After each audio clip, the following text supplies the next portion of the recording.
Hey guys, so as promised, for those of you who are adventurous mathematicians, I'm putting out a little bit of a video that takes what we're learning up one notch, especially if you're thinking about heading into an honors class next year. This might be a good thing to watch. So, the beginning, we solved, this is the same examples we looked at last time, by the way. So we solved the first one for x, had no troubles, got positive 2 or negative 2.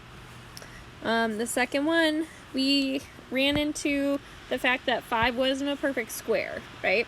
And so one of the things that we want to look for when we have something that's not a perfect square, we want to try and simplify the radical. You might have done this in geometry with Pythagorean theorem or geometric mean. But the square root of 5, what we're looking for, or what you want to think to yourself are there any perfect squares that divide into the number? So in this case, 5. Well, the only thing that divides into 5 is 1 and 5, right? So in this case, we can't simplify this radical any more than it already is. It's just going to stay the square root of 5. So in that case, this one is exact, and that's as simple as we would make it. But we can split up our radicals over multiplication. So let's look at one like this. For example, the square root of 8 over 3. That has a little bit more to it. So I'm going to just focus on each component separately in our answer. So I'm going to start with the square root of 8. Okay. And again, think to yourself, are there any perfect squares that divide evenly into 8? Well, yes, 4 divides into 8. 8 is the same thing as 4 times 2. Well, think to yourself, what is the square root of 4? The square root of 4 is 2. And the square root of 2 is a prime number, just like 5 was. So we can't do anything with that. It's just going to stay as a square root. So we can simplify the square root of 8 into 2 square roots of 2. Now the square root of 3 is a prime number. So any prime number is going to stay exactly as is. So this answer could become plus or minus 2 square roots of 2 over the square root of 3. And now the other thing with fractions is that we never want to have a radical in the denominator. So anytime that occurs, we want to do what's called rationalizing the denominator. And that means we're just going to multiply by whatever radical we see in the denominator. That's how we're going to get rid of it. Because the square root of 3 times the square root of 3 is the square root of 9, which is really just the whole number 3, right? So by multiplying two radicals together, we get rid of the radical. Radical, square roots, those words are somewhat interchangeable, okay? And then up top, we would multiply as well. Whole number gets multiplied by any whole number. If we don't see anything in front of the square root of 3, we assume there's a 1. So when I multiply 1 times 2, I get 2. And then we can multiply the radicals. So square root of 2 times square root of 3 is the square root of 6. So 2 square roots of 6 over 3. That would be my best answer, plus or minus, obviously. We'll do another one like that just so you get the hang of it. But those are two components there of what we're doing that are going to take this a step further. So one is to simplify your radical if you need to, and 2 is to rationalize any denominator. The third thing is, for example, in number 3, we got x squared equals negative 4. We took the square root and we couldn't actually do it, right? So this is called an imaginary number, an imaginary answer. It takes us into this whole other realm of numbers. Right now we've always worked in the real number system. So when I get the square root of negative 4, I want you guys to think about that as the square root of negative 1 times the square root of 4. Okay? Well, in math, the square root of negative 1 we rewrite as I, representing an imaginary number, a lowercase I.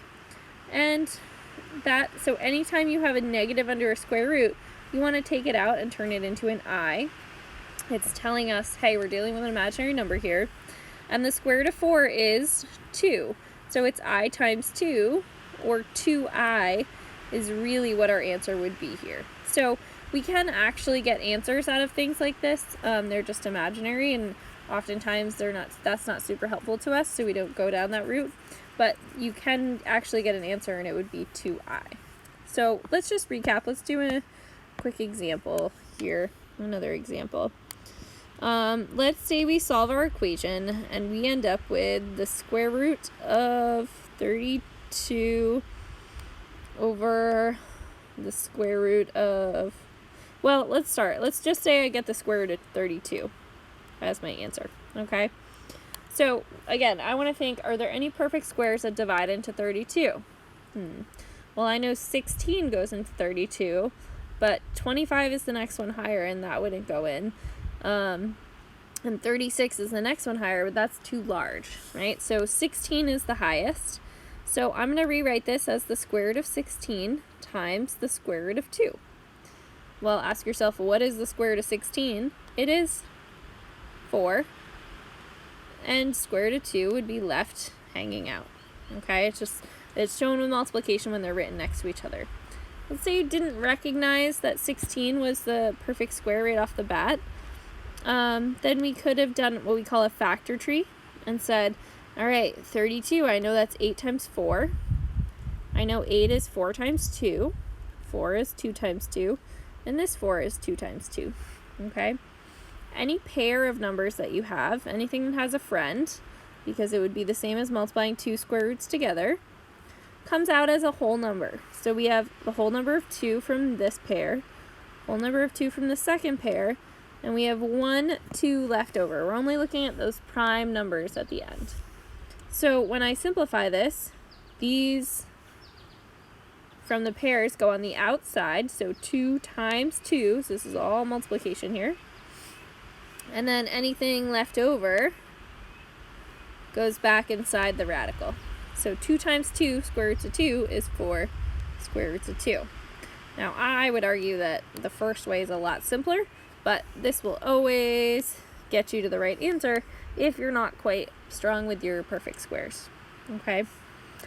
Let's try one that has a little bit more to it. Let's see the square root of 40.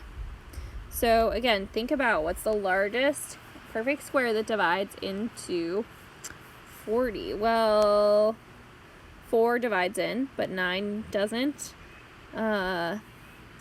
16 doesn't. 25 doesn't.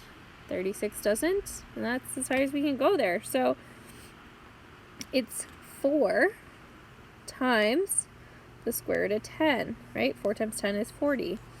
Well, this would give me 2 square roots of 10, okay? If you instead took a factor tree approach, though, look at what happens. Maybe we have,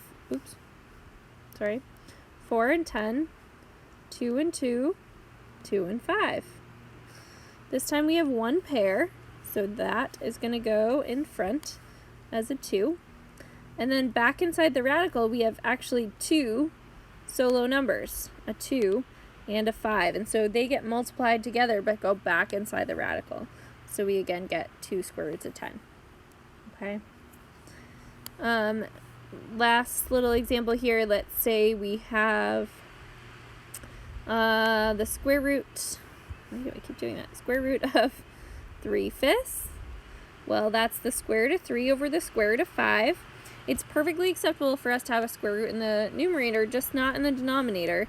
So if we want to rationalize that, we're going to multiply by what's in the denominator, and we're going to do it top and bottom, because this is really the same thing as multiplying by 1. So when I go straight across, I end up with the square root of 15 over the square root of 25, which is the square root of 15 over 5. And ta-da, no more square root in the denominator. So as you go through this assignment, keep all of these things in mind that are going to take you a step further than maybe what the rest of the class is doing. Again, the first video, everything in that is totally acceptable. This just takes it one step up.